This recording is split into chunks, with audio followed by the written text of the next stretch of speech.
Got no quarrel with you, cowboy. And you caught me with my iron in the fire, so to speak. How about we grab a cup of Java?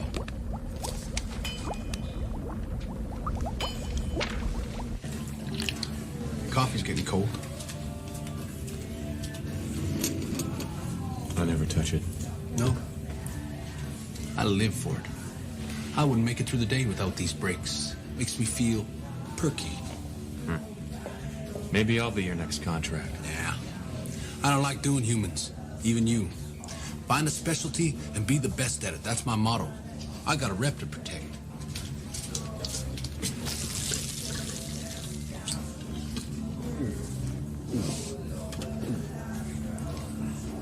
How about another slice there, darling?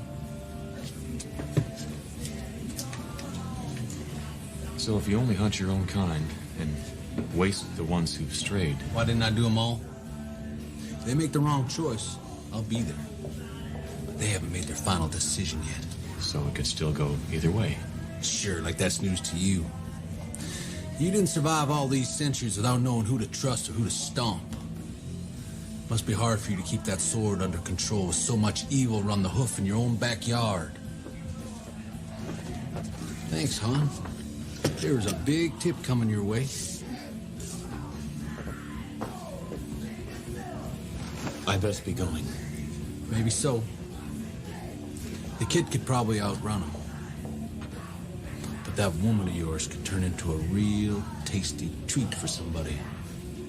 Hey, if you so much as show your face near Sarah again, I'll kill you. Make no mistake about it, cowboy. You get my way, your head will roll. You see me shaking with fear? You're all hat, no cattle, cowboy. For the first time in a long and illustrious career, you are protecting the bad guys, and it don't suit you. See, what we have here is a standoff. They turn good, I collect them. They turn bad, you send them home special D. Does it really matter what happens? Maybe you've been doing this for so long that you've forgotten what it's all about.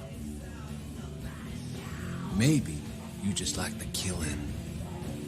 It's not killing, it's return to sender. You got a lot run against you right now. I got the advantage, so I'll go where I please. It's there. I'll be waiting.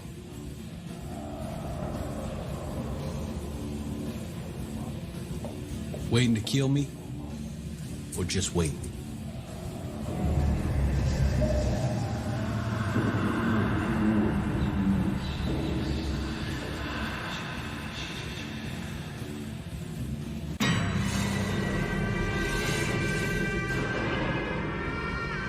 An oath sworn is an oath answered. An oath of vengeance for a life taken, a past destroyed, a future threatened. Enemy of darkness, his battle eternal, he walks the earth relentless.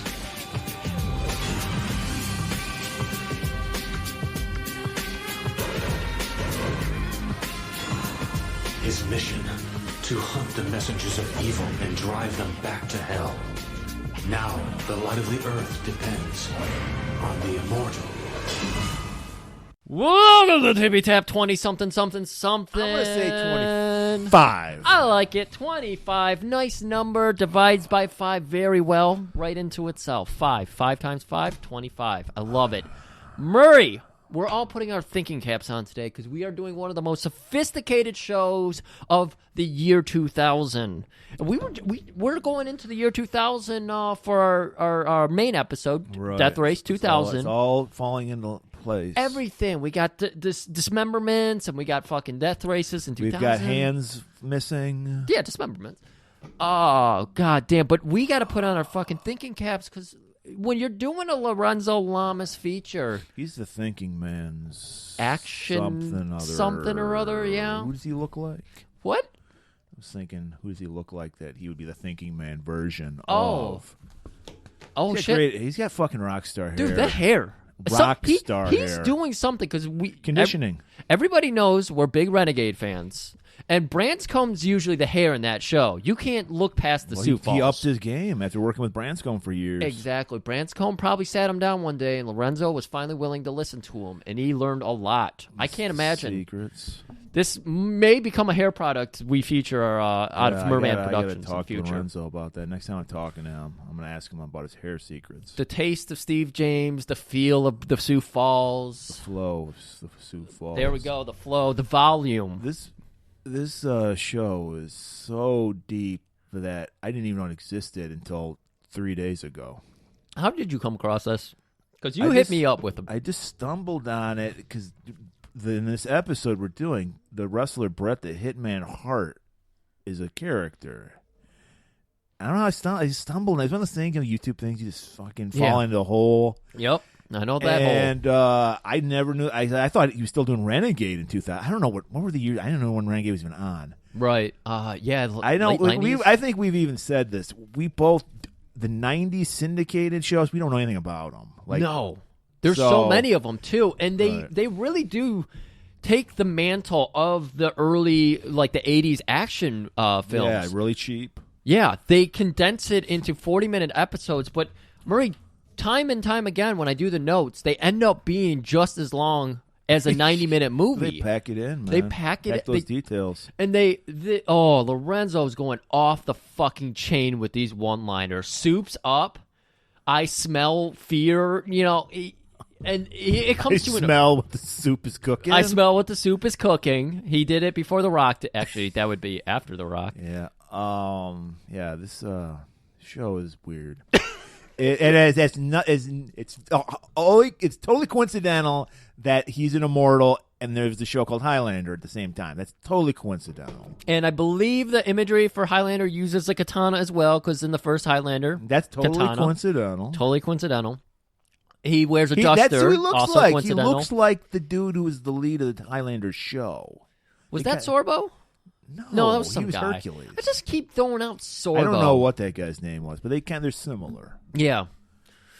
I don't know. This show, we just glanced over our crack research that we do. The research team is out on vacation. We're good. It's Memorial Day weekend. Yeah, we're good bosses. We let our research team go out on vacation, so they're all out. Well, they got their shots, so we're like, enjoy. Go enjoy yourself. We've been slaving the most the past year. We didn't take. Everyone else took a year off because of the pandemic. We didn't. Nope. I risk my life every week for you people coming here and being across from. You Griff. think they would show some respect for that? Maybe go listen to a Steve James starring episode? No, they wouldn't. No.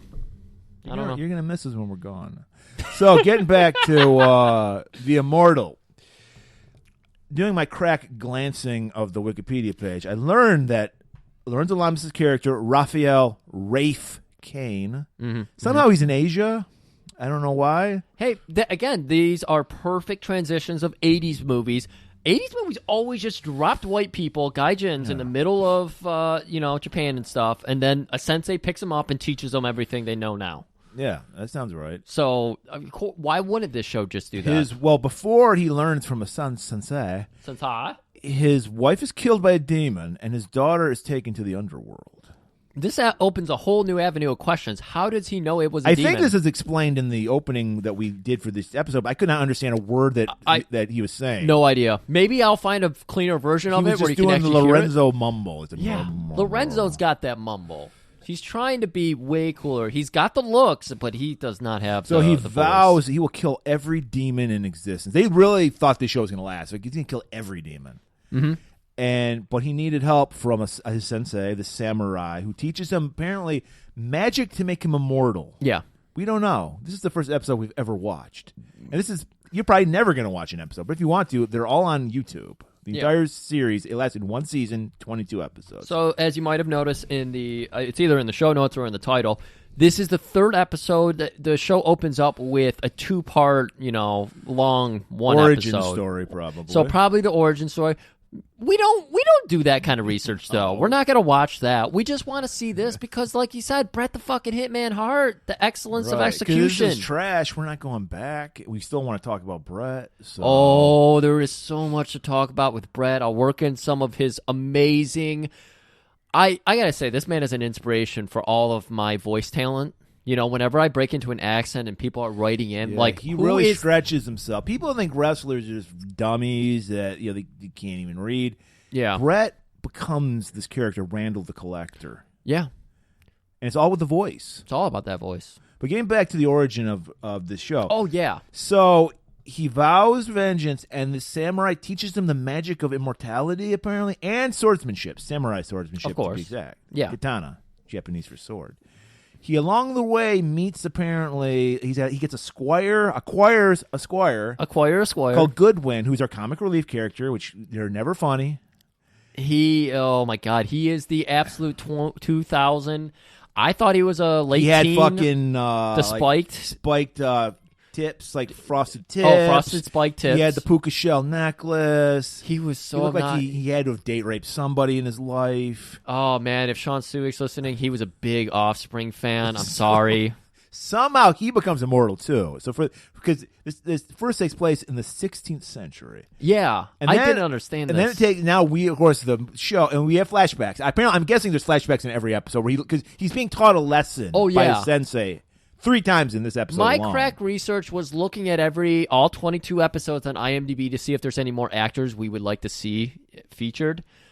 Just Brett again in another episode. So be on the lookout for the Immortal second episode we do, because Brett is reprising his role as Randall. Great name! Randall! So, the show starts in the 21st century because it's the year 2000.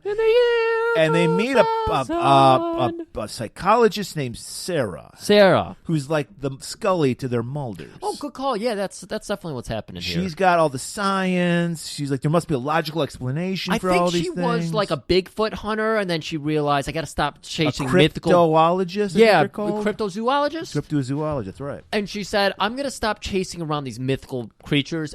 She saw the MacGyver episode when they unmasked, which we did. Do you think that's what happened with the pipeline? It wasn't really a ransom thing. It was the Bigfoot dudes. Holy shit, Murray! God. Did we inspire that? I don't feel bad because the oil companies can go fuck themselves. But I feel bad for the people that were filling up 50-gallon tanks of gas because they had to hoard gas, even though we were going to have gas a week later. What the fuck is with people? People are scum. Gas? They're scum. But I do feel bad for the people who fucking didn't have gas for a week. Ugh. Sorry. It was awful. This year we've already had Call back to our first Tippy-Tap, by the way. How was that a callback? Or was our second Tippy-Tap, because we did Walker. Because Bigfoot. Oh, Tippy-Tap, right. Yeah. That wasn't Walker. No, I corrected myself. It was our second Tippy-Tap. Our second Tippy-Tap was MacGyver. Oh, okay. Wow, we need to go back to MacGyver, man. We've already done 25. I know. That's MacGyver's my domain. I think we're going to do the one where he fights Siafu ants. I want to talk about the new MacGyver. It's already canceled. Oh, okay, then fuck it. I mean, we could try to find an episode. No, I don't want to. I'm not excited about it. No, we already did Navy SEALs. That's enough. That's punishment. Let's not bring up Navy SEALs. So that's the story, basically. They're going to stop demons, and there's a boss demon that they have to stop. Okay, 16th century, trained under a sensei, Immortal, has this little immortal buddy Goodwin who is trapped in a 12-year-old's body with his spiked hair and frosted tips, puka shell necklace, loves the Offspring. Wears flip-flops everywhere he goes. Flip-flops and cargo shorts. Oh, my God. Guys. It's the worst. And a hoodie. Why is he wearing the hoodie? Because, why? Your arms are cold, but your legs are... I hate those Billabong. Everything about this kid is awful. He has Janko jeans when it's really cold. It's very 2000. Was that 2000? I don't even know anymore. No, that sounds 2000. I fell off. Like, I don't know what's going on. It might have been a little earlier, because I do remember... Yeah. I think that was when I was in 6th grade, so that would have been a little earlier, I think. I don't remember. It doesn't matter. Yeah, just like a year or two earlier. So, are we ready to open this episode? Did we do enough back on? No one knows what this show's about. Do more research if you want to know more. Hey, we gave you the taste of Lorenzo. We all know. You got to do your own research. Exactly. Marjorie Taylor Greene would be proud of y'all. Yeah, fuck that woman. So we start. Our buddies, I guess they travel in a bus. On the inside, it looks like a luxurious RV. They were ahead of the curve because that's what people do nowadays. Is they convert like buses into little mobile, homes. So They're ahead of the curve. And if you want to really track a demon, Predator Vision's the best because they're from hell. They're hot. Yeah. So they're staking out this homeless shelter. I thought, you know what it reminded me of? The place where George Floyd got killed. It looked just like that area. Oh, I didn't. I couldn't tell you. I don't know. I've seen that image 50 million times in the past year. Oh, I'm sure you have. I don't have the news on. So I appreciate this shot because we get the overhead of the bus, and there is literally a camcorder just sticking out 8 feet above the bus, staring right in 50 feet away, probably less, probably 20 feet away from the front of this they're on the other place. side of the street. Yeah, and everyone's oblivious. Why is there a to it. giant bus that's parked across the street from this homeless shelter? How is that a good stakeout? Because they're staking out. They're looking for demons. Well, you got to stake out in comfort, you know. Oh, that's a good point. So we go inside of the bus where we hear bleeps and bloops, and I didn't even know this technology existed at the time. Little Goodwin is playing with the VR system. Is he a time traveler? Like, we're just getting VR systems today. Well, you do remember, like, in the 90s, like, I don't think we had the technology, but there was a lot of that. Virtual reality was fucking huge. Like, that was going to be the next step, and then it just kind of gone away, and now it's come back, because I guess now we have the technology. Yeah, it's like 3D TV. But there's so many, like, shows and movies that had the giant fucking, like, goggles on or whatever. Yeah, so it you're right, with the visors. And, right. Yeah, so he's playing around with that. I was about to get to level 10. It's like a cobweb of wires that Sarah pulls up, and she starts unplugging things because her computer, she was the cryptozoologist, and then now she's a psychiatrist or something. And she's probably a parapsychologist. And now she's like a computer electrical she's engineer. Everything, jack of all trades. Yeah, Jacqueline of all trades. Jacqueline of all trades, of course. And she starts pulling out all the wires because she needs more juice for her Predator Vision. And that's when we get our first view, and we get Raph, who's just like, who needs this technology? What do you even do around here? All you need is this. He pulls the sword out. Oh, yeah, the sword, of course. This is my technology. And, of course, a nice duster, because it's 2000. Yeah, so, Matrix was out. Right, so. Blade. He's Blade. Basically, he has a blade, and he is Blade. And we see that there's two very hot, but one mildly hot body, slightly above. Maybe she has COVID. Maybe she's a demon. Yeah. And then a super 140-degree body. And they're just hauling in these homeless people to the shelter. Is that okay? They were driving around in like a little minivan, caravan, or whatever the fuck brand it was. They're just picking up homeless people to eat, I'm assuming, because these people are demons. And you know why I know? Because fucking Rafe smells it. Yeah. He says, I smell a demon. I smell a rat and a demon. Yeah, and we got Sarah trying to say, well, the woman's not showing that strong of a sign. Right. So she's like, there's definitely one demon. Yeah. But this one, no, she might just have a fucking fever. Right. Yeah, exactly. She might just have a fever. We tell her to go to see a doctor, maybe get a vaccine. Right. It's real Rafe, because Rafe is an anti-vaxxer. Of course he's anti-vaxxer. He's immortal. He doesn't need it. Exactly. And he's like, my nose knows. And that's a fucking demon. I've been killing demons for 400 years. Come on. You can't fight 400 years of knowledge. In fact, I'm going to kill this demon right the fuck now. Goodwin, let's go. And Goodwin's like, what? Why me? I did not realize he was also 400 years old, trapped in a 12-year-old's body. Imagine spending 400 years with this guy? It would be awful. I spent 44 minutes and wanted to murder him. Yes. I can't imagine how comfortable Lorenzo is with him now. So we're going to be talking about David Carradine and his There's comfort. got to be an episode where he saved Rafe's life and he like swore like an oath to Maybe. him, you know? That's got to be it. I don't know. We're not watching it. So, But we're talking about David Carradine and his briefs on Wednesday. I can't imagine how many times Lorenzo has gotten comfortable. Lorenzo. I had a brain schizophrenic and schizophrenic aneurysm. I forget what they called it. And but this kid has had to see Rafe in his underwear so many times, and he's like, "Is my package hanging right?" Like he has to be at that level comfortable with this kid at this point. Of course they are. They've seen each other naked many times. So they're gonna go inside. They know a man is a demon, and the woman might be a demon as well. And we go inside where there is this beautiful cauldron of stew just bubbling up. You see onions. You see fucking cauliflower heads. It's going to be a very nutritious stew.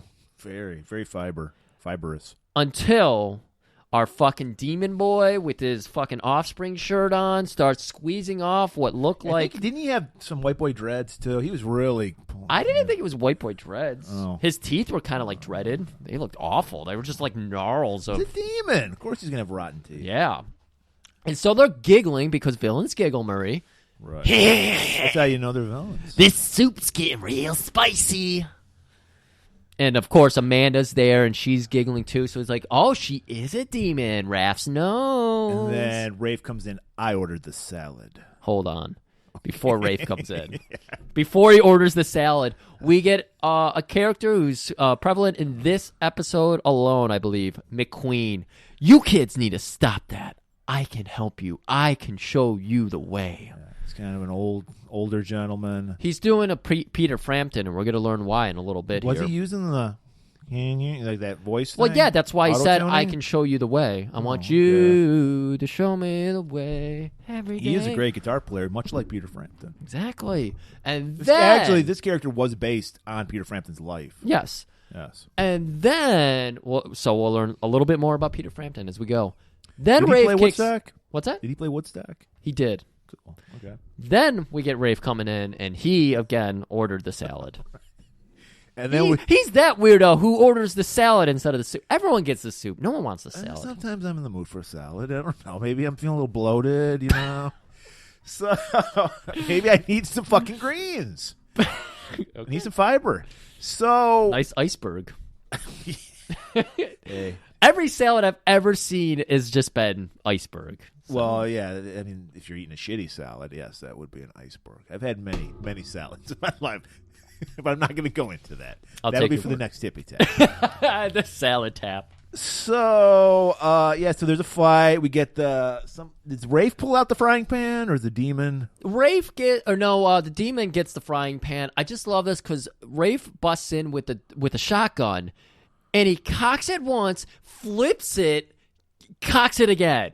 Like So he ejects one of the shells I and he guess. puts another one in. You can just see Lorenzo. This is Lorenzo in his element. So in his mind, now I can shoot 2 bullets at once Apparently. because I cocked it twice. But he doesn't even shoot it once because, just a big old fist fight breaks out. We got all kinds of shit happening. He's like trying to grab the girl or something because, the demon man comes behind him with a cast iron frying pan and fucking hits him real hard over the head. He no-sells it. He just turns around and he's shaking Ultimate Warrior style. If there were ropes there, he would have shook them too. And, after that, he just pulls out his katana. He never slashes. Did you notice that? He just stabs? He never slashes. He holds it like a knife in a horror movie, and he stabs downward. And it's really interesting how they do this shot because That's how the ancient samurais did it. Oh, okay. So they show him come down with the sword, and then we have an overhead view of the sword piercing the demon boy. Some great special effects. Amazing. A big old demon hole opens up. This show doesn't even have a shoestring budget. It has a Velcro budget. It's so fucking awful. The show is so cheap looking. Oh, I really like that, Murray. It is. Ooh, it's awful. And yes, he goes to... So when he kills the demon, they immediately go back to hell. And so they can't come back? Why can't they just come back? Because one demon does come back later on in the episode. Well, yeah, I was just going to say, not to so spill it's too kind of many a fruitless beans. kind of thing to do. Yeah, we do not... You're supposed to... Whenever we cover these shows... the rules are established in every single episode, and then every once in a while there might be a caveat to that. In this show, the caveats are everywhere and the logic is nowhere. So he stabs through the guy, demon boy is gone, and the girl's getting ready to hit fucking Goodwin over the head with a frying pan, or not a frying pan, but a cookie sheet. We know what kind of devastation that does, Mr. Nick Gage. Yes. So just as she is about to do it, then we get Sarah. She also came inside, and, she's got a croquet mallet, wherever she got that from, and she bonks the girl over the head. And that's where we get McQueen kind of explaining his whole situation. Well, we see he's missing a hand. Interesting. Did he always miss a hand, or did he get cut off? I think he got cut off. He got it cut off. Did Rafe cut it off? No, Rife didn't. Right? Yeah, you know what? Rife did slice at him in the. It's Rafe, but you want to say Rife? You can't. I keep saying Rife, don't I? Rafe. Can you say your name? I like to see you just tell a story about yourself in the third person. Rife? Graph? Groof? I did used to have a Gruff? site called GriffGraph, and I made graphs, and I posted my GriffGraphs to the GriffGraph That site. sounds exciting. Yeah. So we see he's missing a hand. He's a fake hand. He didn't get his real hand chopped off. Yeah. And he's standing up for Amanda. He's like, no, you guys cannot send her to the demon hole. I can get through to her. She's been She's okay. She's being groomed by demons. She's not a demon. She's just being groomed by demons. I can save her. Yeah, all I got to do, you guys got to trust me. I'm going to take her to my ranch where I have a nice, quiet basement, cage, whips, chains. Orange juice, chocolate bars. That's all you need. You think that'll work for Deprogram? demonism? Yes. Deprogram a demon? We know the power of orange juice and I thought demons bars. possessed you, that you didn't deprogram a demon, but apparently you can deprogram a demon. I thought the only way to deprogram a demon was to fuck them with an orange rind on your penis. That is what the Midnight Thud would do. Okay. So he's like, yeah, this is my thing. I kind of fell into it. I deprogram demons. Well, yeah, I used to live a different life, and Goodwin pipes in, You're Steve McQueen. You're the guy who races the cars. Owen Wilson did your voice in that movie, and also, I saw you at fucking Woodstock. Golden Thread. Remember that great band, Golden Thread? Thread. They went right before Sha Na Na. Yeah, right. That was one of those bands. Every time I heard it, I was like, Is that really a band? Yeah. What's the other one? I can't. Okay. Yeah. Okay. Golden Thread's the other one. Yeah. So, yes, he's all fanboying out. He's like, can you sign my puka shells? And because we're thinking, like Griff was saying, we don't know he's immortal. So, like, Woodstock 99? He's like, yeah, I raped a girl to your music. Because that's all that happened in Woodstock 99. And I set fire, too. And I threw mud at fucking Green Day. It was awesome. Oh, wait. So did he go to the 60s one or did he go to the 99 one? We can't tell. That's the thing. If he would have said, we don't do any research. If he would have said Primus sucks, I would be able to target it because Primus wasn't at the first Woodstock. I said Green Day. You did say Green Day as well. That would date it. I'm so glad. Can I just say this? Fuck Charlie Sheen. Yes, that's one Sheen I don't like. Oh. We know our Sheens. God damn. So they take him back to this dilapidated house that McQueen had. It's super sketchy looking. I don't know what. Our fucking boy Rafe, he's like onto this. He's like, I don't buy this shit. But Sarah's like, no, hear him out. So we see the outside of the house. There's like an electric code panel to get in that you have to punch the code in, and it's which would creep the fuck out of me. Like somebody was like, if you remember, Silence of the Lambs does the double switch on you where they show someone at the door, like the police getting ready to charge in. This looks like that house where you're just like, that's the fucking creep house with the fucking well in the basement and everything. That's the creepy vibe you get from this house. So I'm sorry, just playing it up. And he has a cage in his basement that he keeps Amanda, the demon girl, in. We don't even get to see that for a minute. Right when we walk on the door, boarded up windows, barely any light coming through. Green light for some reason coming through. John DeHart would have a heart attack. Oh my god. John DeHart probably quit movie making because of this scene. He was a big fan of Lorenzo. He probably did lighting, and then they demanded green light, and he's like, I don't do that, pal. But I gotta tell you. Adios, Bella Lugosi, and he just walked off set and never went to a movie set ever again. Oh my god! Now I don't like this show because it killed John DeHart's career. Hey, we moved on to lawyering. So yes, it's like a fucking it's a haunted house for fuck's sake. Might as well. It looks like the fucking Texas Chainsaw Massacre house. There's a room with bone furniture in it. There's a fucking chicken in a cage. It's just fucking creepy. We're doing such a good job explaining. We're so bad at details some days, but today we're fucking knocking it out of the park. Everyone's gonna. We were inspired by Master YK Kim just before we did this episode. Watched. Everyone needs to know about this because we've all seen Miami Connection, one of the best movies ever. One of the best episodes ever. Oh yeah, we did a great job on that one.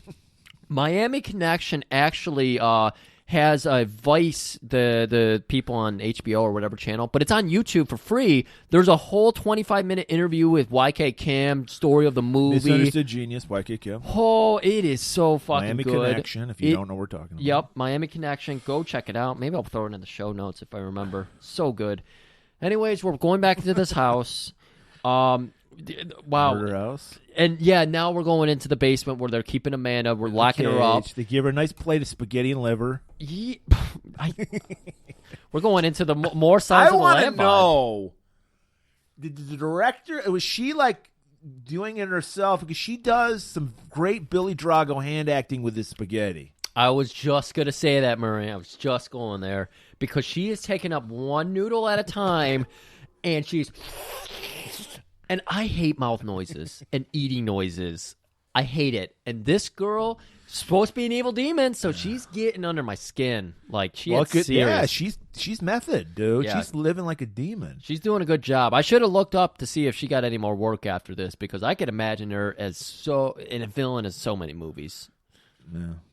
And so McQueen's like, look, I can get through to her. Trust me. Rafe's like, only good demon is a dead demon. Yeah. He heads outside. He's got to get some fresh air. We're in a completely different location for this outside shot. We're nowhere close to this warehouse anymore. But Sarah goes out to chat with them. And again, we're dealing with science versus, crystal magic bullshit. Yes. Because she's trying to explain to him, like, look, my numbers are showing this, and me graphs. She's like, if you only knew how many BIMs she has right now, it's off the charts. Yeah. And we know our BIMs. Yeah. And Raph is just like, look, I gotta confess something here. I'm kind of surprised by Lorenzo stretching here, because he's showing a little fragility. Vulnerability, thank you. And he's just like, look, my master, my sensei, he always told me, and I don't know if when I heard that sentence, I was like, I feel a fucking flashback coming on. Right. Whatever he says. One of three in this episode. So we're assuming this is a regular occurrence on this show. Yeah, I'm 90% certain it is. And he's just like, my sensei always told me that what I'm doing is honorable, and I shouldn't feel anger. I should feel, relief for freeing these people from their horrible lives. But I don't. I feel anger. I want to murder this woman. And then he has this flashback, and we learn that his master goes, that's perfectly all right, because everyone has a light side and a dark side. We're duality, yin and the yang. Murray, and what is that like? I love this fucking line, and it's all I can think about now. It's the greatest philosophy of all time. I have that tattooed in Sanskrit right on my ribs now. I think that's going to be my next tattoo. Because he breaks it down for you. This is like, you want to know the meaning of life? He's like, look, a chicken has light and dark meat. Like, it's duality, people. I prefer the dark meat, but, I love that they come out of the flashback. Does that mean I'm evil? That I prefer dark meat over light meat? No. Okay. Duck is all dark meat, and duck is the most delicious, decadent meat of all. I love duck. And so I love this because they come out of the flashback, and Rafe is just looking up at he's not missing any of that heavenly glory. He's looking up there and just like, chicken, light and dark. He fucking loves that philosophy. I could just see that written on a fortune cookie right now. Chicken philosophy. It's my favorite philosophy. All right, so we got the crew. This would be Sarah and Goodwin and them.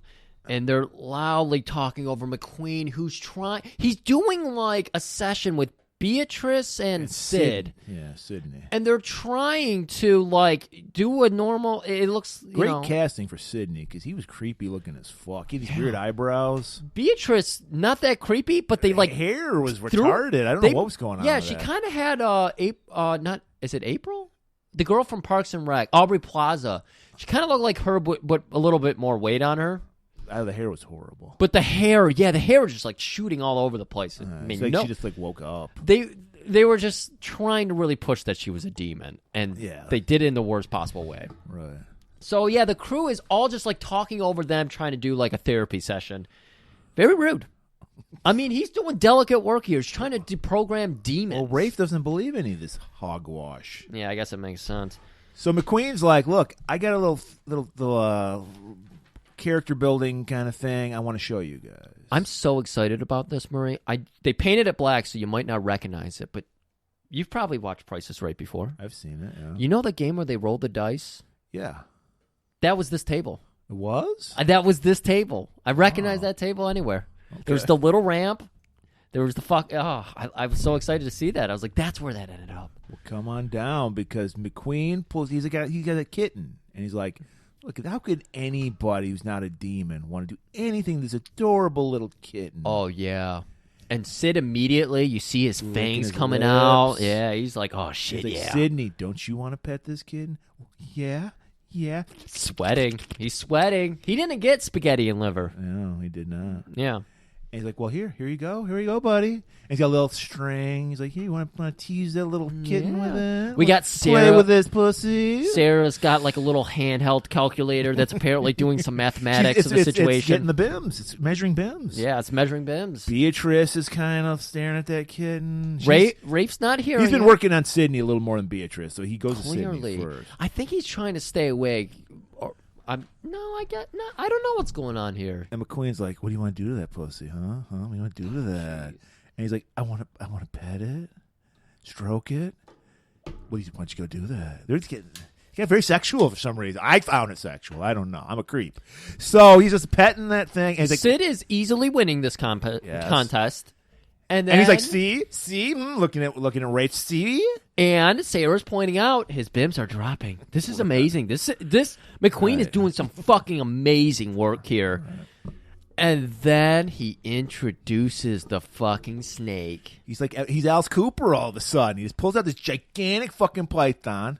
I'm not making it. I made a pussy euphemism earlier. I'm not making a penis euphemism now. This is a real python, and he just throws it on the table.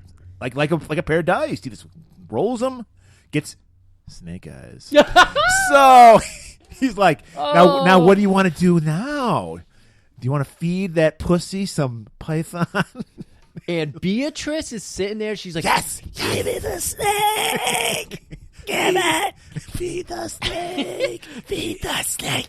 Feed the snake. This is awesome.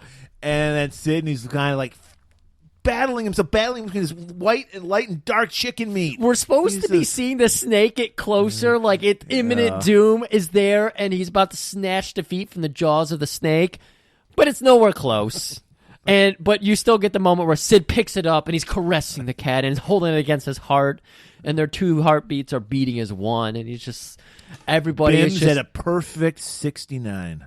That's the perfect level. We've all seen the apple. We know the perfect Bim. And Rafe's like, he snorts, walks out. Yeah, and Sarah's trying to explain, it's a litmus test, it's working. His Bim, it's a normal human level. We can do this. We can we don't have to kill demons anymore. We can deprogram them. And as soon as she says that, we see Beatrice cat tail sticking out of her mouth. Yeah, Goodwin goes, where did the tail or where did the cat go? And then you hear fucking Rafe before he walks out of the room. He just says, the only litmus test is death, Sarah. Boom. And then we see, and then he's like, spit it out. Spit out that puss. We just see a tail. And she out of spits she does spit the kitten out. Yeah. And lands in Goodwin's hands. Like, oh, I've never had pussy before.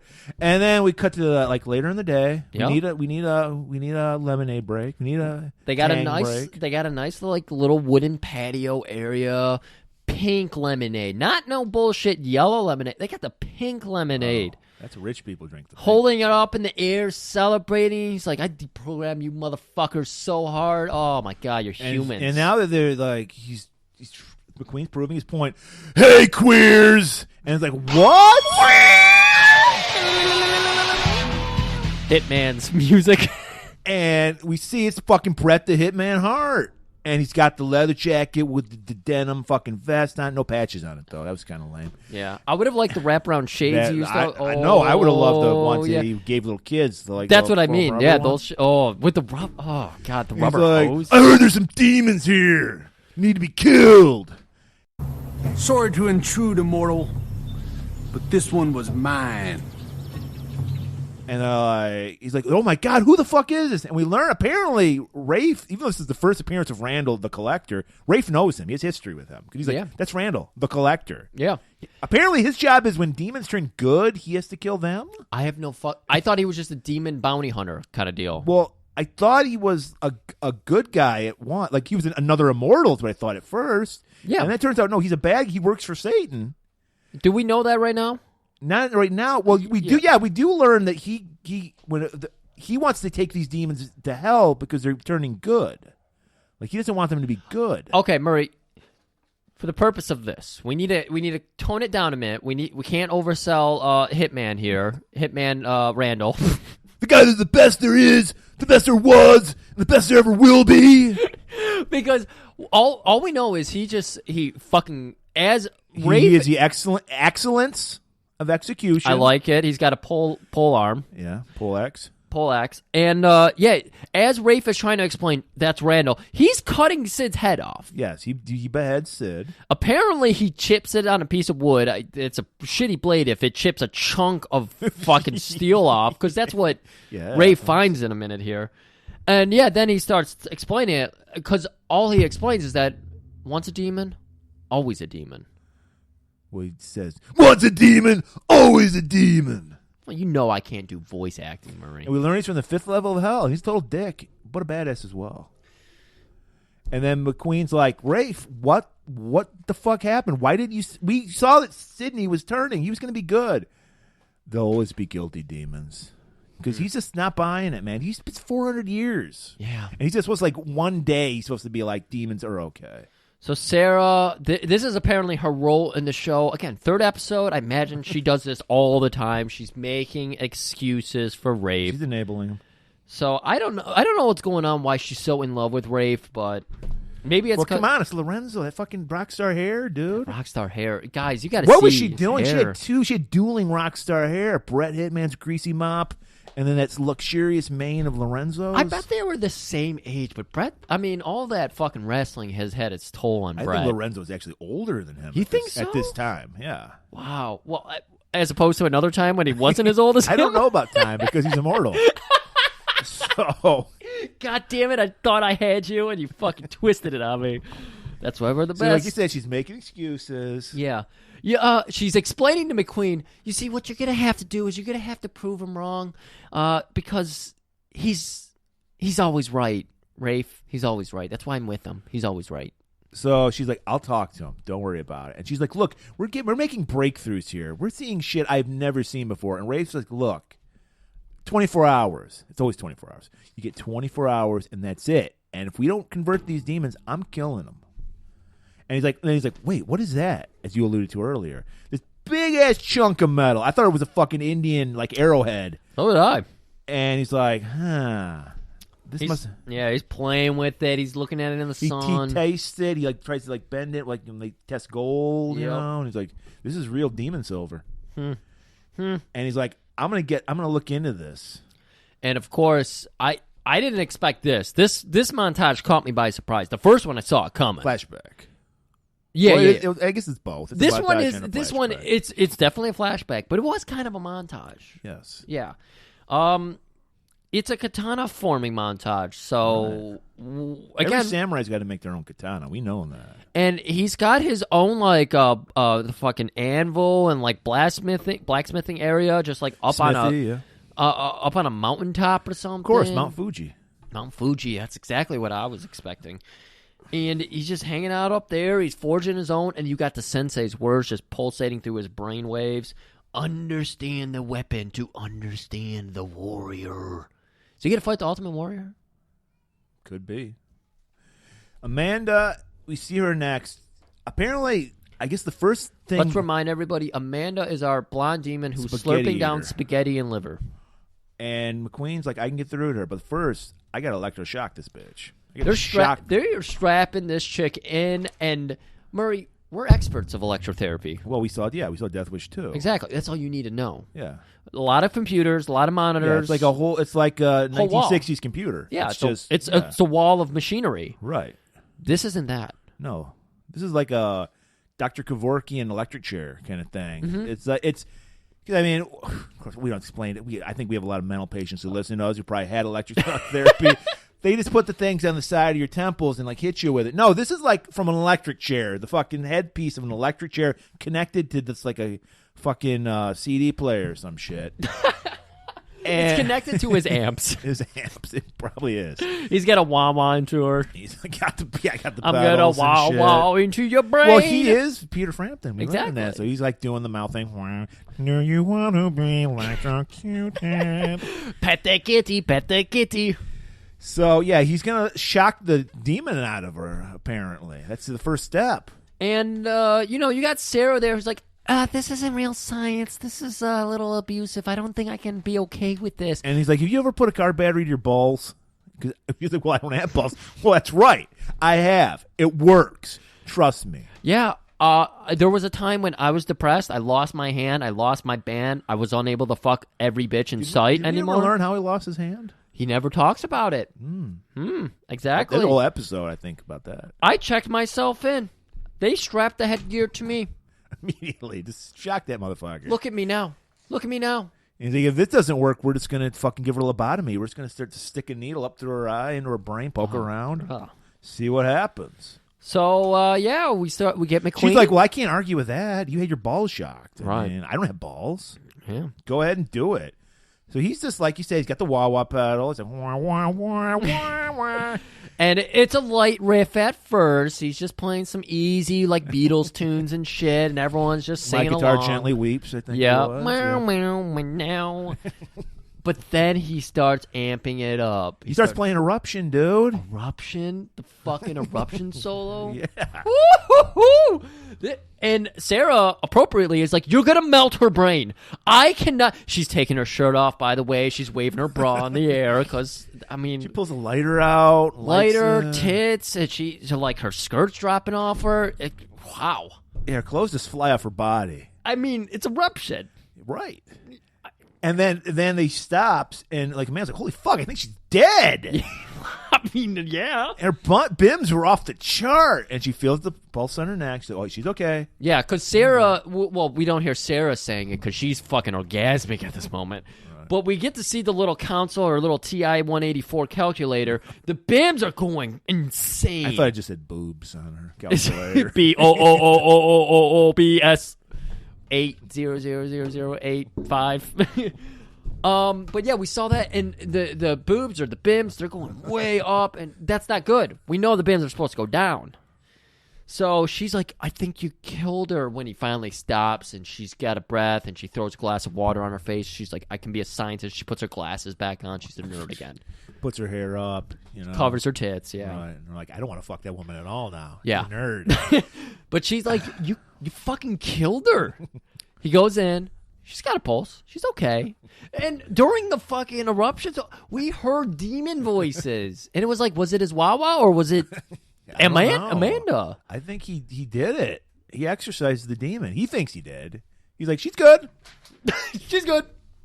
Because he's like, yo, man, when I play this guitar, the bitches get wet. That's all I can say. I don't know what I was doing with his fake hand, but fucking Christ. Because his left hand, he's a right guitar player, so his left hand's working the frets. He had some kind of like Def Leppard thing with a one-handed drummer guy, but it was for guitar. Ooh, I like it. So outside, Rafe is going up to Godwin. Godwin's playing Magic the Gathering by himself for some reason. Goodwin, not Godwin. Goodwin. I love that. Rafe, good, God. But why is he playing Magic the Gathering? I mean, it was hot at the time, I guess. Apparently, it's hot now. I guess you heard about that, yeah. I was just gonna say. I didn't know Pokemon were a card game. I thought it was a cartoon. No, that started when I was a kid. People are paying thousands of dollars for these fucking Murray, cards. I used to walk a mile. Anybody want my 1990s NBA cards that are worthless? I'll give you $1,000. Give me $1,000. Yeah, I'll give you this. Take the trash away from me. I used to walk a mile and a half to buy Pokemon cards. They were $8 back when I was like in the 90s. In the 90s, it was $8 at the Livonia Mall. I remember when trading cards were a quarter. At the Livonia Mall, I would go there right next to my barber shop. There'd be the pitch, hit, and run, and I'd buy Pokemon cards there. Wow. Mm-hmm. $8. Regardless, he's playing Magic the Gathering by himself. I thought you had to play with other people. You do. Okay, but he's good. He's just deck building, He's thinking through scenarios. He's doing it all, Murray. Come on. That's all he does in his spare time. He's not helping anybody. Murray, how old is he? I don't know. He acts like he's fucking 5, so I don't know. You know what? I meant to say that he's 400 years old. He's sophisticated. He can entertain himself. But yeah, you're right. He is a child still. So he's like, look, Goodwin, I got this shard here.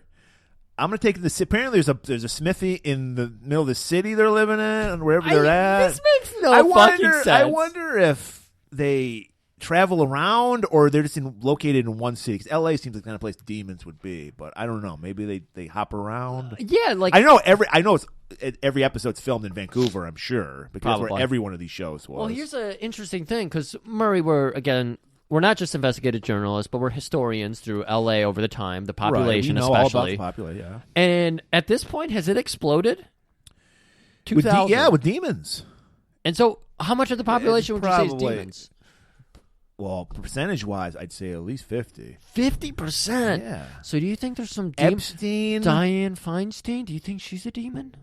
Every Steen. Epstein. Who's the guy, the Miramax guy that had Miramax? who had a gangrene dick? Who, No, who just went to prison? He went You're to not prison. helping. He just went to prison for raping some women. Oh, I know who you're talking about. I can see his fat face. He's Miramax? got a brother, Weinstein. Weinstein. Yeah. Weinstein. All the Steens. Yeah. We got to be careful because we're going to be drooling. Well, we just named 3 Steens that were involved with fucking crimes. All right? That's all I'm saying. And it's true, but we got to be careful because remember, on Wednesday, we're drooling over a Nazi character. So we got to be careful. We are not Nazis. I love the body, not the mind. So yeah, she's we both married her. I'm taking it I'm going into the city. I know a guy who's an expert in demonic metals. What the fuck is this? Okay, it's the year 2000. He knows blacksmiths. Yes, that was hot. It was a very hipster thing. So it was like really hot for like that blacksmithing. Is he hanging around like Renaissance festivals? No, it was a hipster thing at the time, like blacksmithing. You don't remember that? Yeah. Shut the fuck up. I don't know, Griff's feeling a little... In the year 2000, I was getting into World of Warcraft. I wasn't worried about this bullshit. God. I was obsessed with Aquatine and C-Lab. Not worrying about fucking making a pole axe. He's going into the city to get this shard identified. This would have been a perfect role for Branscombe because it looked like an arrowhead, and he wouldn't but anyway. Anyways, before we get there, we got Sarah McQueen. They're celebrating his scientific wah-wah breakthrough. Right. This is it. We don't need to kill demons anymore. Oh, and McQueen. And she's like, tell me about yourself. Yeah, tell me about the day. You used to be a huge fucking rock star? You were in Golden Needle Thread or something? Yeah, and he's like, yeah, I was, and you should have seen the pussy I got. It's the best.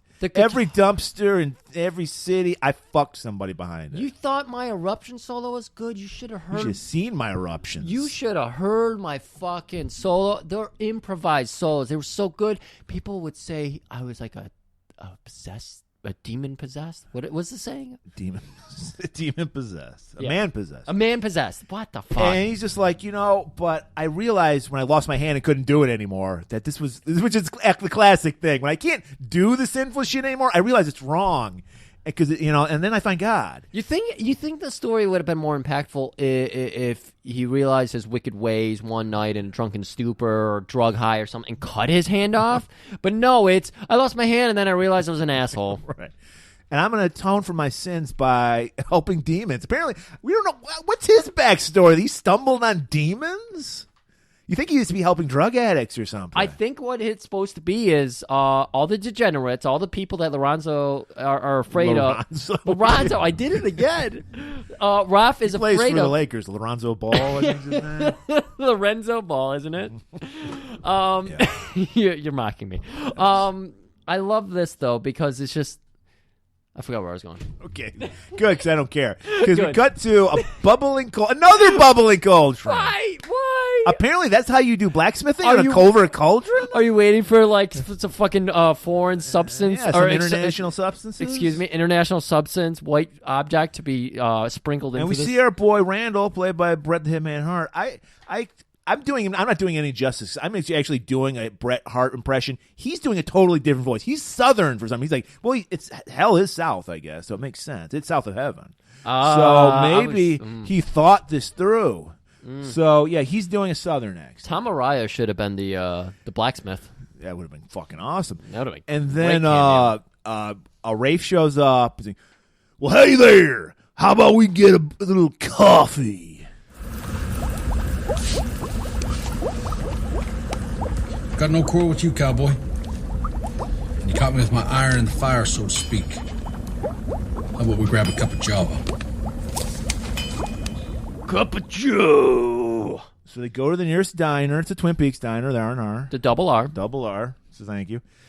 And he's pinching the waitress's ass. We're talking about Randall. Yeah, Rafe. He's chased. He's had sex since his wife died. Exactly. Just drenched in that fucking black leather duster.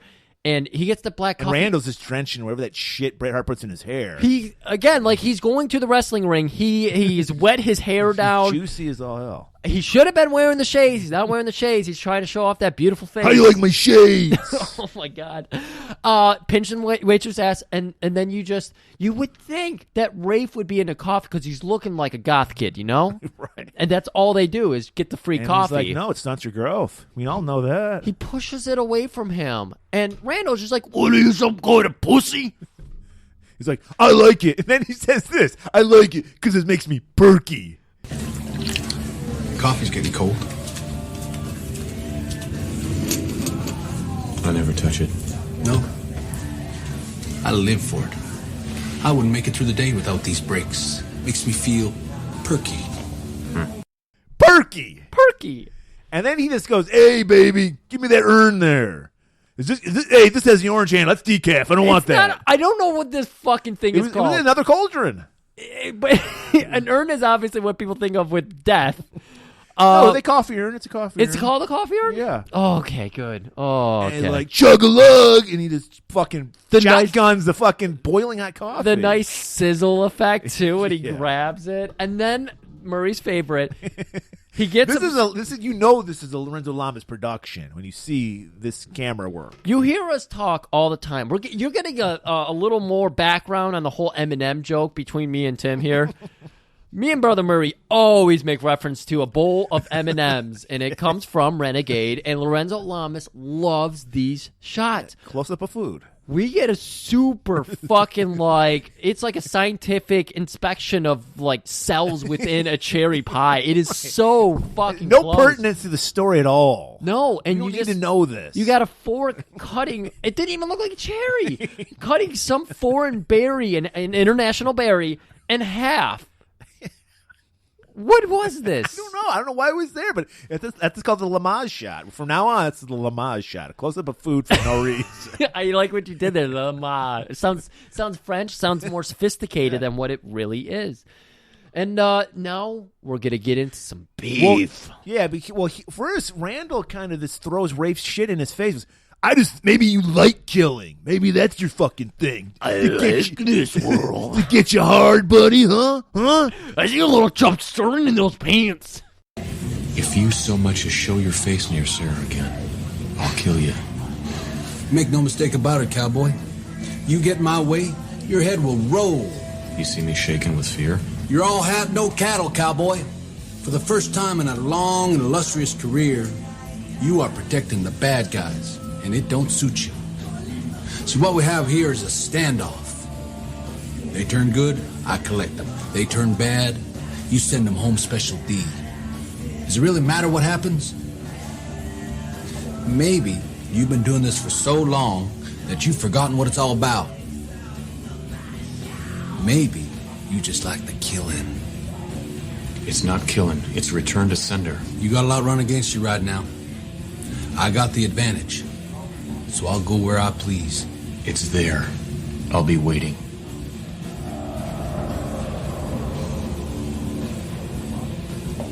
Waiting to kill me? Or just wait?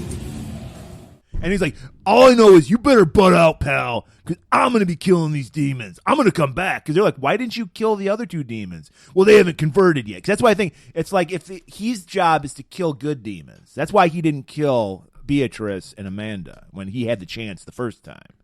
I don't know why. Like, is that a thing? Demons are always turning good. I don't know. It's really hard to keep track of this storyline. I just know that Randall and him have some beef, and they're going to potentially squash it. So Rafe is having like an existential crisis right now because he's always believed all demons are bad and he needs to kill them. So he has like this fifth heart-to-heart with Sarah in this episode. Yeah.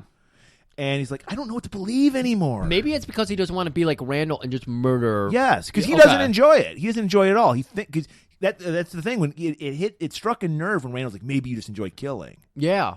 And he had confessed earlier when we had that little glimpse, that little shimmer of hope when he was like, maybe this is not the only way. So we're getting a little bit more of that.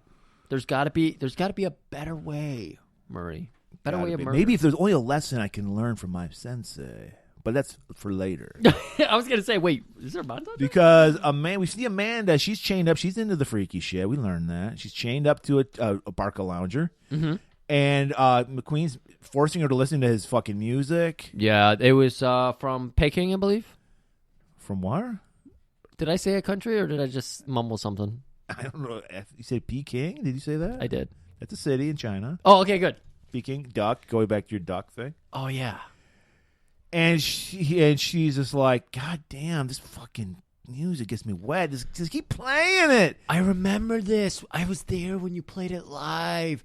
I was getting molested. It was that 5-hour jam. What the fuck? Getting molested by this weird dude with puka shells and spiked frosted tip hairs. You see what I did there? He had flip-flops. It was gross. And he had dirty feet on top of it with snarly fucking toenails. Guys, if you're going to wear sandals, you have to wear sandals. Cut your fucking toenails. It's so gross. Oh.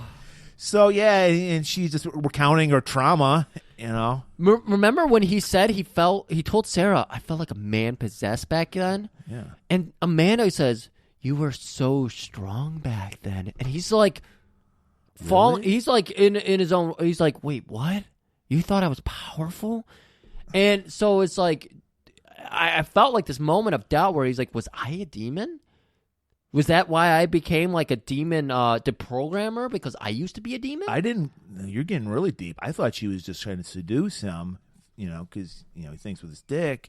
So she was like, you're so powerful and big. And he's like, he was going back to the old days, the fucking dumpster days. The dumpster days. Dumpster days revisited, my favorite Metallica album. Of course, there's the salad days, and then there's the dumpster days. Everyone's reflecting on the, I'm thinking it's the dumpster days right now. And she's like, let me stroke that big hand of yours. Yeah, and he leans in close, and I thought he was going to start, like, licking her ear or something, maybe going for the neck, you know. No. That's how old people like it, apparently. I once had a very old man tell me that you're never going to be able to please a woman unless you can fuck her neck. And I'm dead serious about this. You told me the story. Yeah, before, yeah. Literally fuck her neck? Or like, I don't know what you're going for. Like kiss her neck and then Yeah, I'm appropriating this story for myself. He told it to my buddy Dave, but I knew the guy as well because I worked with him. But yeah, he was like, you'll never be able to please a woman unless you can fuck her neck. And I think he meant rub your dick on their neck. I don't know. I think the sensei says that later, too. He says, you would never please a woman until you can fuck her neck. But it turns out McQueen's leaning in to just tell her, not gonna happen. Yeah, he's like, I'm on to you. You're a demon. And he's getting ready to pull away when she grabs his hand. His fake hand. She grabs his fake hand. Dramatic pause! And it changes into a real hand. Oh, man. We built the tension right there for everybody. I didn't know demons could do that. And she's like, here's your axe, baby. Play it just like sex. You never forget. And then he immediately goes, Eruption is the only solo he ever learns. He's constantly playing Eruption for some reason. And he's playing it good. Oh, my God. So Sarah's outside, and she's talking to Goodwin, and she's like, Amanda's readings are really odd because it's like with Sid, when he touched the kitten, the BIMs went this way, and this other metric went that way, but it's the reverse. It's like she's kind of throwing me off. It's like she can make us believe whatever she wants. I don't know what to make of this. So we go back inside to McQueen and Amanda, and she's giggling like a fucking rapist, and he's just playing that sweet, sweet solo. And then he just comes to his senses again. He's still a man. He's not a demon possessed. He's like, I don't want this life. Take it away, Amanda. Take my hand away. And just as she's about, I think, kill him, Beatrice steps in with her crazy hair. Yeah, because Amanda she just pulls down her top a little bit, revealing a little more cleavage. So because her clothes blown off, did he put clothes back on her? He must have. Okay. Maybe he likes like the little bit more of a tease, even though because maybe his eyes were closed during that solo. We don't know. Probably. If you're good, you close your eyes. So she reveals a little bit more of that cleavage, and he's right back in. You know, he's back into that demon way. And then Beatrice comes from behind, and you know he's had a thing for Beatrice for forever. Right. You know, he's like, what's with that hair? He's been wanting to know. He's been wanting to run his fingers through it. He's been wanting to run his penis through it for years. He wants to fuck that hair. Yeah. Who knows why, but who knows why she throws it up like that. And so he's like, but what about Raph? He's the most amazing human being I've ever seen. The perfect specimen, if you will. Lorenzo fed him those lines, everybody. I'm sorry. And she's like, just don't worry about him, baby. We'll take care of that Immortal. Cut to our boy Rafe. He's just like, he's having this existential crisis. He's like, do I enjoy killing? And then he's like, I got to talk to the sensei again. Goes back to the flashback. And no, he doesn't enjoy it. We learned that the secret is to kill, but never enjoy. You can't enjoy the it. Killing. No, you can't enjoy it. So you always got to be sad when you shoot somebody. So he is. Randall shows up just as he learns this life lesson. Yeah. Hey there, man. I'm ready for the mother demons, bro. And he's holding Sid's head in his hand. No. Oh, Sid is just with him. Oh, okay. That was earlier. He had Sid's head. Yeah. And they're like, what? Yeah, Rafe is just like, oh, I see what's going on here. You're not out hunting demons. Because, again, at this point, I thought Randall was in the same role as Raph. Right. Except more brutal. Right. You know? And no, it's not the case. He's from the 5th level of hell. He's a demon, and he wants to rule Earth or something as well. Well, he just reveals, like, we've been playing you all day long, idiots, nerds. So, Raph? This whole thing was just, they were all in on it. They've been toying with McQueen. Big old ruse. So, Raph, he makes the first move, and he pulls out his gun and starts shooting at Randall, and I guess he does some Matrix moves. Yeah, he's got, like, some guns strapped to his chest. He pulls them out, shoots a demon. I guess that he would. I think he learned by now it doesn't work. You can't just shoot a demon. So Sid, meanwhile, is attempting to sweep behind with a shovel and knock out his the feet underneath Raph. But I mean, Raph, he just knows better. So he pulls out the katana and he does the same butcher knife like approach with the katana and stabs. Norman Bates style. Yeah, Norman Bates style, and stabs downward, opens up the demon hole, and flushes Sid down it. And that, yeah, it is like a toilet. It just flushes him down. And then Randall just he's enjoying it. He's like, let's get ready to wrestle. I'm sure that was a commercial break there. Let's get ready to wrestle. Inside, Sarah Goodwin. They stumble in on McQueen. He's got his demon ladies around him. And it's revealed, yeah, they were just toying with you guys. They were just learning how to master their powers. And they're I love it. You get that big, that's right. Right. Fireplug shows up. That makes sense. Fireplug, hell. Fireplug. And they run out the room, the house, and they're like... Goodwin does a good move here, Murray. He reaches over for the vinyl that he was flipping through earlier. Not CDs, vinyl, because Peter Frampton's old. And he throws them in their face, and the demons don't know what to do. Ah! So they're tripped up for 9 minutes. It gives them enough time to get out the door. Yeah. Because that house was a mess. It was like a hoarder's place. So you got to really watch where you're stepping. There's no lights. I'm guessing, too, there's kitten shit everywhere. There's got to be. And snake shit. God, I've been in so many houses where people just let the cat shit everywhere. It's disturbing. I've been there, too. It is fucking gross. What is... Like, that's a level of depression of just insanity. Yeah, that's why when we had cats, they were always outside cats. We never had to deal with that shit, so... Well, I have an indoor cat. No, I don't. That's why I don't have a cat, because I don't want to have a fucking basket of shit in my house. That's fine. I want it gone. So I'm not attacking you. You can do whatever you want. I know. So they go out. She's like, do something about that door. He karate kicks the fucking security panel. What was this? And then it sparks. And the door flies open. Okay, this was supposed to be a little comic relief because everything's getting a little too tense. And so he kicks it. He falls over after he roundhouses it. This is Goodwin roundhousing it. It sparks. And then they're like, that should do it. And Sarah's like, do what? And then the door just flies open and the demons are right there. So they run to the bang bus and they grab their shotgun. Same shotgun that Rafe pumped 5 times. Yep. And they're just like arguing because like, you're gonna kill. No, I'm gonna kill. You're the guy you're supposed to kill. And they're like doing that little thing, going back and forth. And we go back over to Rafe. They're in a barn now. They haven't quite gone into the barn.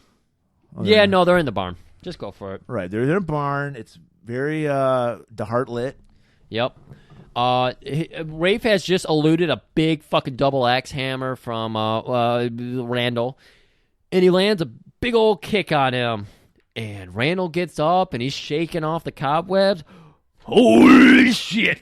You kick like a mule, son. I don't know. You did, but you had the fucking accent. I like that. You had the southern accent. I got it. Okay. Griff's improving. Thanks. I've been working out. A lot of little banter between them. There's a little sexual tension between these two. You think so? They love each other's hair. The grease hair. Well, this is interesting, though, because Randall's into greasing, because Bret Hart's into greasing. But Lorenzo likes it nice and, dry. He knows the secret of the Sioux Falls. Yeah. He's taught by a shaman. Exactly. Yeah, you're right. They're still outside because Beatrice and Amanda show up. And they're getting ready to join the fight. This is my bitch! And then Randall flushes him down to the toilet. Yeah. Goddamn demon old man. It looks like... So now they make their way to a barn. Yeah. They're just in a barn all of a sudden. They don't make their way anywhere. And McQueen shows up because he's pissed off. And he's got a weapon. Does he have a gun? What does he have? He had a fucking katana, too. Oh, he had a katana. I think he did. Okay. And he charges in, and he's got it brandished over his head. It's really dark in here, just like in his house. So I couldn't tell. Maybe it was a pitchfork. Who knows? Who cares? So he's ready. He's going straight for Rafe. I'll get you, Immortal! And Rafe just cuts his hand, his new hand off. Yeah, it looks like a scene from fucking Star Wars. And then Sarah jumps in. She's got the shotgun that fucking Goodwin's too much of a pussy to use. She shoots fucking... Well, there's a scene where Rafe and Randall are facing off. Yeah. And then Randall kicks Rafe, and Rafe shoots Randall at the same time, so they fly apart at the same time. They both fly. Again, Matrix style. They're flying vertically across the ground, or horizontally across the ground. And then Sarah comes in, and she fucking shoots him with a shotgun when they're already like 15 feet apart. And he no-sells it. He gets right back up. And he starts choking Rafe. They're just in the middle of the barn choking him. Sarah and Goodwin are arguing who's going to shoot him next. We can't get a clear shot. Yeah, well, they can't get a clear shot because the beautiful hair, it's like blinding both of them. Oh, that's it, yeah. And then we hear, ring, ring, ring, ring. And hold on a second. Hang on a sec, pard. What? Yep. I hear you. Right, boss. Copy that. On it. That was, Who do you think? Got a booker, they'll be hell to pay. But... Hey, he's got agendas inside agendas. I just go where I'm kicked. Adios, cowboy. Oh, fuck. Yeah, boss. I'm like acting it glad out. Murray actually pulled out his phone for this. I'm doing method for this. Yeah, boss. Oh, yeah, I'll be there in a minute. Gets a call from Satan, old Scratch himself. I could have swore. I wrote this in the notes, not as a joke, but I could have swore he said, "It's my booker." I could have swore he actually fucking said that. He could have threw a little like slide nod to wrestling business. He's like, "All right, queers, I gotta go." He fixes Rafe's duster, pats it off, says, "You know what it is, bud. You know, bosses." Yeah, and this fucks off. I guess he stabs himself and flushes himself down the toilet. I don't know how he gets back to hell. He just walked off. He's going to walk to hell. So, we got the wrap-up. I'm sure we had the commercial. Now we get that little wrap-up. Perfect segue. The wrap-up, because they're literally wrapping McQueen's hand back on. Yeah, is that how they do it? Duct tape. He duct tapes his old fucking hand. His hand was chopped off. His hand was chopped off. No blood? It turned back into the fake hand. Perfect fake hand. Yeah. And they were able to just... The stump was like healed? It was some magic. It was just like Frosty the Snowman, man. And he's like, look, guys, I hope you can forgive me, you know, demon pussy, it's the best pussy of all. I got crazy. I went back to the dumpster days. I'm okay now. Goodwin, it's just like, look, if you give me one of your G-strings that you got from one of those ladies back in the day, we'll call it even. He's into that type of thing. Yeah, he remembers Woodstock 99 very well. Exactly. And then they're like, well, let's get up in the RV and take off. And that's what they do. Right off to the next mission. And next adventure. Murray, I'm pretty sure. I think we're going to revisit, because we got to see the other Bret Hart episode. Yeah, because we were like, what happened? Are you not captivated by Randall? Do you not want to know more about Randall's boss? Sure do, pal. That's right. It's fucking Vince McMahon. Oh. Or this is 2000. It's the powers that be. Oh, it could be. It's the Black Scorpion. Oh my god. We're rattling off some shitty ass wrestling angles that we've been watching the past few weeks. And they are awful. Yeah. 3 hours. Don't Navy watch SEAL bad. Don't you think this episode exhausted you? Watch a 1990s Nitro episode. We might be on 2000. Is it 99? It was like 99. Yeah, you're right. And it was 2.5 hours, and it felt like 5. I was literally exhausted last week after that episode. We've done this 2 weeks in a row now. They are the most exhausting episodes ever. And we're doing it. Why are we doing it again? I don't know why we're doing it. We're masochists. I was leaving that up to you. So this started because they took away our precious territory wrestling. Right. That's not on the apps anymore. They're Night over on Super Peacock. Show, they took it off. So we've been just kind of floating around the wrestling We wanted world. to see the Misfits, the punk band. There we go. Wrestle. I was trying to give that to you because you said I want to see the Misfits wrestle, and we ended up just leaving it on. It is so draining. It's just I kind of like this episode. It's draining, but it's good. Well, no, our episode was good. Episode was fantastic. This episode was great, and it always bumps me out that people don't only the diehards listen to the Tippy-Taps because these are so good. So good. I love them. Anyways, Tippy-Tap, you know it'll be back. Yeah. Who knows what form it'll take? We don't know. We're still talking about doing the big Joe Coleman episode where we really get there's so much planned for that. We haven't planned a bit out like this since probably the Braunschlong bit. Yeah. I hope we don't get the reception we got for the Braunschlong because that was so fucking good. So I guess we'll see us for the next Tippy-Tap whenever that comes out because we do these whenever we feel like it. Fuck yeah.